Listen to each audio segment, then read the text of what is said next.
Okay. Section 3, revival.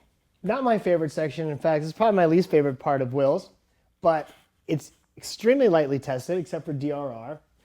Revival's very rarely tested, and when you do discuss it, your analysis is going to focus on, guess what? The testator's intent. You might have heard that somewhere, but you're going to focus on the testator's intent. So let's take a look at the concept of revival. So it comes about when the testator executes will 1, and then sometimes later, the testator will execute will 2, and will 2 will revoke will 1. So either expressly or impliedly revoke will 1. Now the testator, changing his mind again, will physically revoke will 2. So he'll burn, tear, obliterate, destroy, however have you. So he physically revokes will 2. The question is, now that we have two validly executed wills, will 1, but will 2, which obviously revoked it by subsequent instrument, but now will 2 has been physically destroyed. The question is, does will 1 get revived? The answer is, it's a matter of intent, which is a very good essay question because the examiners want to see your thought process. If you think the bar exam is about memorizing words or memorizing rules or using mnemonics, you are going to be taking the bar for an awfully long time. The bar exam is about thinking, using your mind. Lawyers think. That's what lawyers do. They solve problems. They try to come to a reasonable understanding of situations and explain it. That's what revival does. So, I mean, it's a great concept to test on, although they don't test it very often. So, again, formally execute will 1, then we execute will 2, which revokes will 1, so it's revoked by subsequent instrument. But now we physically revoked will 2, and the answer is, will 1 is revived only if the testator intended to revive will 1, and because we don't have any wills to go on, you can use extrinsic evidence, and there's going to be something in the fact pattern that's going to state whether or not he meant to revive will 1. So you have to use those facts in your analysis to get to revival. So that's one way the concept of revival gets tested. The other way is this. So it can come out in this situation. So assume that the testator validly executes will 1. Thereafter, he validly executes will 2, which expressly revokes will 1. Make sense? Obviously will 2, so now will 1 has been revoked by subsequent instrument. Will 2 is the valid document. Changing his mind again, the testator executes will 3, and will 3 now revokes will 2, the same will that revoked will 1. The question is will 1 revived? And here's the rule. If the second will is revoked by a third will, so now this has been revoked by subsequent instrument, the first will is revived only if it appears from the terms of the third will that the testator intended the first will to take effect. So there has to be something inside the third will that refers to the first will.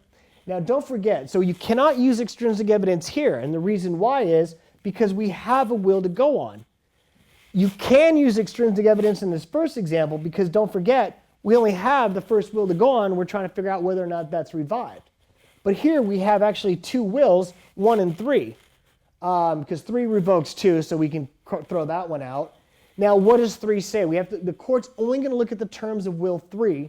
That's why we don't allow extrinsic evidence, because we have will 3. Let's see what it says. Here we don't have another will to go on. We only have the first will. Well, did he mean to, have that one revived? Whereas in here, with will 3, we have to look at what will 3 says. So, the first will is revived only if it appears from the terms of the third will that the testator intended the first will to take effect. There you go.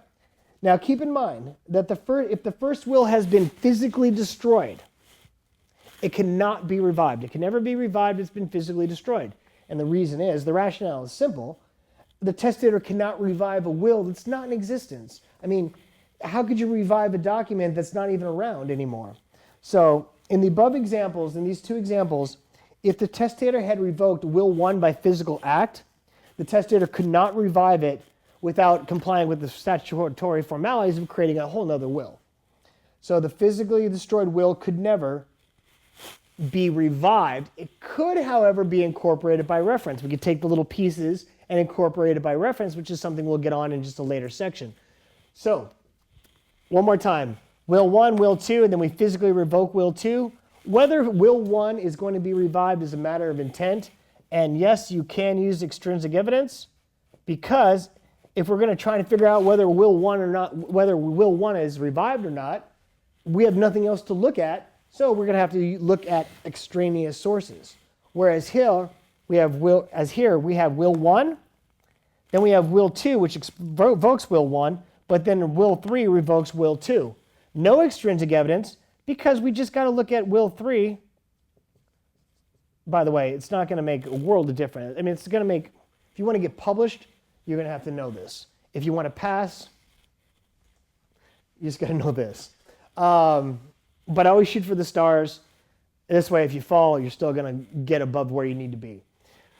So if will 3 it revokes will 2, in order to determine whether will 1 is revived, we have to look at will 3 and see what it says. So again, no extrinsic evidence there because we have will 3 to rely on. Here, we don't have anything else to rely on. We can use extrinsic evidence. Yes, I beat that concept to a pulp, but I think you understand it now. And finally, the more heavily tested area of revival is DRR, a concept that most people get confused on, but believe it or not, it's actually pretty simple. I thought that was difficult. So DRR, all DRR does is it cancels a mistaken revocation. Think about that. It just undoes a mistake that you made when you revoked something. So it cancels the mistaken revocation. And think about the language. When you are reading an outline, when you are reading an essay or any kind of fact pattern, a performance test, MBE, essay, focus on the language used. And if you don't understand a word, look it up. If you don't think the lazy people won't look it up, and it'll end up catching them, you'll end up seeing it again on the exam, and you wonder why you fail. If you want to pass this exam, you got to do hard work. You got to work really, really hard, and you got to work better, smarter than 40% of the people out there, which isn't a lot. So DRR cancels the mistaken revocation. All right, so it's a doctrine for undoing mistakes. So it applies when the testator revokes all or part of his will among the mistaken belief that a new disposition of property would be effective. And but for this mistake, the testator would not have revoked the first will. So essentially, DRR cancels the revocation and allows the revoked will to remain in effect. I'll show you how that goes. The court will apply DRR in order to best carry out the testator's intent. So DRR really comes down to a matter of intent.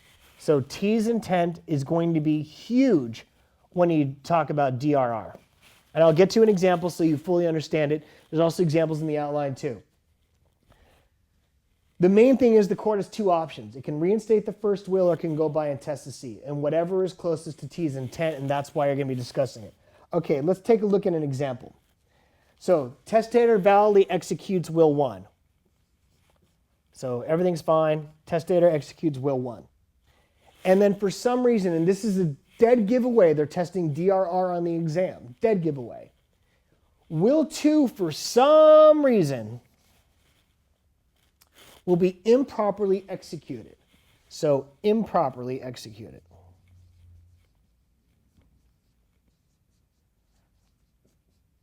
Okay? Watch how easy this gets. And then the testator will destroy will 1 by physical acts. So he'll obliterate it and destroy it, cancel it, tear it, burn it, whatever. Okay. So don't forget, we just revoked will 1, and now we don't have a proper will 2. So technically, the court cannot probate either will. It can never probate will 2 because it's never been formally executed. So will 2 never counted because it has improperly executed. Now, what's going to happen is the court's going to be at a stalemate. It's going to be like, oh, geez. You have two options. We cannot, no matter what, we can't probate will 2. We can either, the court's going to undo this X. It's going to take the X out, and it's either going to reinstate the first will, or it's going to go by intestacy and whatever is closest to T's intent. So your whole analysis of DRR on the actual bar exam, or law school, if you will, is going to be, your discussion is going to be is, now T's dead, don't forget. We wouldn't be discussing this if T wasn't in a grave somewhere. We can either reinstate the first will, and that's the, remember how I undid the X? Let me do it again. Watch this slow motion replay. I undid the X. That's what the court's going to do. It's going to be like, no, no, will 1's valid. Or the court's going to leave the X there and go by intestacy.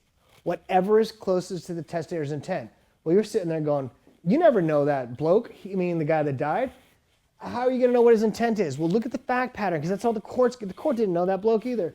So he's going to have to figure out a way, like, how am I going to know what T wanted? So there's going to be facts in there, and it's going to lead you into the direction of where you're going to need to go on whether he would have wanted to go by intestacy. Maybe he didn't like his children, and he had a real good bond with his best friend or some close friends that weren't relatives. So he probably would have wanted the first will to be reinstated rather than to go to his bastard son. So that's how DRR works. We undo the mistaken revocation. Just remember me crossing out the X or undoing the X, because that's exactly what the court's going to do. It's going to pretend like that null and void, that X never happened. All right. And pretty much I think that's the best way I could explain DRR to you. And it makes it pretty simple. So we have a valid will 1. We have will 2, which is improperly executed. Will 1 is going to be somehow destroyed. The question is, we're going to go to we're going to go reinstate the first will or intestacy. You look at the testator's intent, you do your analysis, and you drop the mic.